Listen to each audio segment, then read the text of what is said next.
Hi, welcome to my channel. I'm Sam and this is my new playlist for my little marine tank in the background just here. It's my first saltwater tank and as you can see it's considered nano, it's small, it's an Evo 13.5. First episode is going to walk through the setup of the tank and some of the components that are included. It's considered an all-in-one system. As I'm new to the hobby, my expertise level is considered beginner. I set the tank up in December 2024, so it's actually quite a few months old now. It's a hobby that you're advised to take your time, you've got to be patient, you can't rush and go all in with fish and corals because it needs to become established to support the mini ecosystem that you're creating. As I'm a beginner and I'm starting from scratch, I'm looking to do it in a cost-effective way. Over time, when I learn the ins and outs of how things work, then I can look to upgrade. Let's just see where the journey takes us. So here we go. This is a Fluval Evo 13.5 US gallon aquarium, which is a 52 litre tank. I got it from Charterhouse Aquatics, which is a UK website, and it cost me £130 including delivery in their Black Friday sale. I'll leave the link for this particular set and any additional items I've purchased along the way in the description box for all my videos in case you want to look at product specifications for the items I'm using. Now let's take a look at what's included in this set. First up is the hood/cover.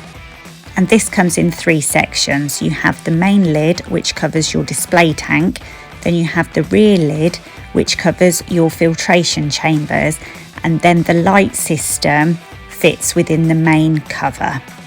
So that the lid of the aquarium can sit flush on top of the glass, you have to thread the light wire through this section that I'm just doing here. Next up, we have this foam filter block with two cutouts. This is our mechanical filtration, and we have a bag of ceramic rings, which is for biological filtration, and a bag of activated carbon, which is our chemical filtration.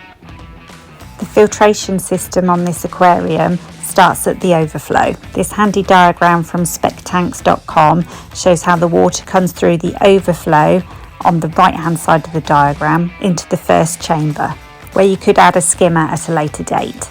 For now, water will flow into chamber 2, which holds our mechanical, chemical and biological filter material. The water is then pushed through into chamber 3, which holds the return pump.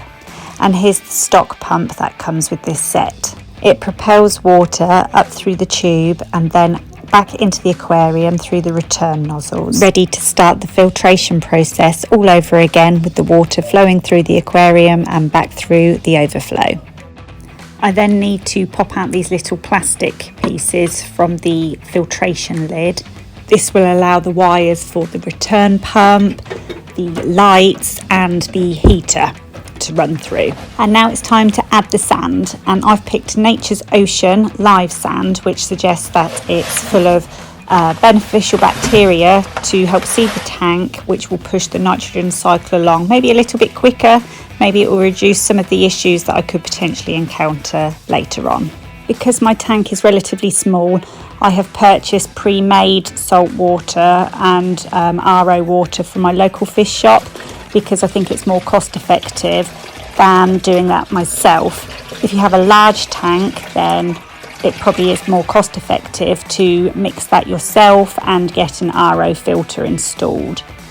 After filling my tank, I nipped back down to my local fish shop to purchase a heater and to purchase some live rock just to put in there to help the cycling process. I picked this piece of rock out of the sump in one of the systems at my local fish shop. It's just down the road from me, so obviously it stayed damp whilst I transported it back, which took all of 5 minutes. And I popped it into the tank and left it overnight, and then this is what it looked like the next day, nice and clear. The point of getting live rock is that it holds beneficial bacteria and it sort of jump starts the mini ecosystem with the aquarium. I'll also be adding some dry rock to the system later on. And lastly, not forgetting, the aquarium setup does come with instructions to give you a step-by-step setup guide. However, there are also many useful videos and tutorials on YouTube which I've referred to.